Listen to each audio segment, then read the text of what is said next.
Take me back to the weeks leading up to the massacre itself. What was actually driving the pro-democracy sentiment amongst the students at the time? Well, they basically wanted freedom of expression, they wanted an end to rife corruption, and they wanted a sense of democracy. It's fairly simple what they wanted, but it wasn't an easy process, of course. And as someone covering that at the time, was there any sense of where this might be heading? Did you get a feeling that this was heading to a dangerous conclusion? Not when I first got there, and in fact when I first arrived, and some other correspondents had been doing many weeks and they were very tired and they pulled out, and most people were reporting that the crowds were dissipating and it was basically all over. But something happened, two things happened, very significant thing. The first was, within a couple of days of my arriving, the goddess of democracy was built and installed and towed down to Tiananmen Square. It was a sort of 10-metre... The replica of the Statue of Liberty. A replica of the Statue of the Liberty. So, you know, everything democracy, symbolic of democracy, towed down, and we were filming right there on the night as it went down, and 1 million people flooded from all the avenues and streets and joined this cavalcade. And they erected it provocatively, I must say. They erected it right in front of the portrait of Mao Zedong. And then, even though it was still quiet in the square, it was sort of like a carnival atmosphere, there was a little bit more tension. And we had a very experienced cameraman with us, Willie Poir, who filmed the tank ban. I'm sure you'll get to that. He said the generals won't like this, you know, and it was almost, you know, the straw that broke the camel's back. So tell me, where were you, and just talk me through when you first found out they were opening live fire on the people there in Tiananmen Square and some of the surrounding streets. How did you react to that? Well, we were in the secondary. We had two hotels. We had the Beijing Hotel, which strategically we should have had because we had rooms there because it overlooked Tiananmen Square slightly diagonally. And we were at another place called the People's Palace. And we started hearing the commotion and the shooting late on the night of the 3rd and just thought, this is it. And we raced straight down the streets in the middle of the night to take up our positions in the Beijing Hotel. We're on the 10th floor there, had a great position, and so we were there to record all the early mayhem, including you know, sort of trishaws, you know, the bicycles, you know, with the carts on the back, and all the volley and the noise and the chaos, and these bikes were coming, carts with just crumpled heaps, people blood-soaked on the back, people running beside them trying to tend to them, right past our window.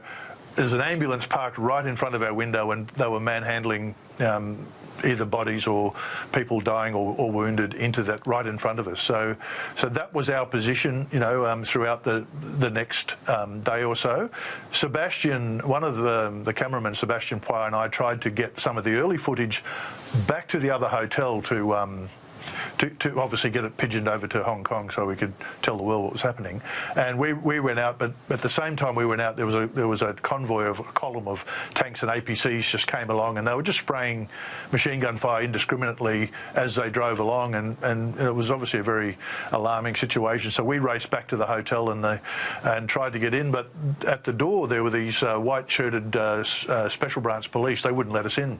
So for a while there we thought it was going to end badly, and we dived under a minibus, Sebastian and I, and then Willie Poir, the head cameraman, came down and spoke to them very sternly, and they let us in eventually, and then we went up to record a lot of the other things we recorded. Well, and I guess amongst that was the Tank Man incident you talk about, that iconic image. Yes. Talk me through that moment. Well, we were, you know, all during the morning of the 4th, but also the morning of the 5th when that happened. They were relieving convoys, tanks and APCs and troop trucks going in and out Chang'an Avenue, ironically named the Avenue of Eternal Peace. And so we were just filming that. I think this is amazing. We were filming right across to the square where there were just rows and rows and rows of armoured vehicles and tanks and APCs lined up. And Willie was filming, and we're standing on the balcony. He said, he's a very quiet, calm little fellow, and he said, "Max, look at this." He called me over, and I looked through the eyepiece, and I could see this guy with the shopping bags in front of the steel monster, remonstrating with it and stopping every time it tried to go around him. He'd jump in front of it and go back. And so Willie just kept filming, and I've recently looked again at the whole. There's about 3 or 4 minutes of what he filmed, and it was just extraordinary because this guy, whatever his motivation, maybe he'd lost a loved one, or maybe he was just had enough. He climbed up onto the turret. We've got the whole tape there. He climbed up on the turret. The commander lifted his turret lid and came and spoke to him. Another person on another turret came out. He was remonstrating with him and lecturing them, if you like. And he must have thought that he had convinced them that they would turn around for some reason. So when he got down off the tank, he stood to the side. And he was waving them to go back to the square. And all of a sudden, the lead tank just lurched forward, belched a big black fumes of smoke and belched forward a few metres, and Tankman, as he's become known, just darted in front again. And he said, no, you stop. And he started lecturing them again and again. And there was a standoff. And eventually we see, we just held our breath. We thought, well, he's gone for all money, because just before all this happened, and all morning, every now and then there was a fusillade of rifle fire or automatic rifle fire or machine gun fire just to clear Shanghai Avenue before the convoy came down it, and people would be falling off their bikes. People would be shot and either wounded or killed. And so this guy, in that circumstance, did what he did. So we thought for sure he might have been picked off by sharpshooters or just rolled over by the tank. And thankfully the tank commander didn't feel like those others who'd come in the night before and done what they did. And a bunch of his sympathisers, probably not his friends, just sympathetic people, bundled him across the road. And I watched through Willie's lens, his footage yesterday, and again right to the side. And that's the last. He was bundled off, and that was the last anyone's ever seen of him. No one knows what ultimately happened. Look, in the weeks and months that followed, this was such a threshold moment for the Chinese Communist Party, asserting its control, but its willingness to do this to its own people. How did this change the lives of the Chinese people and, I guess, their views of their government? What it did do, I guess, is just repress, and that was the aim of the exercise. It repressed people.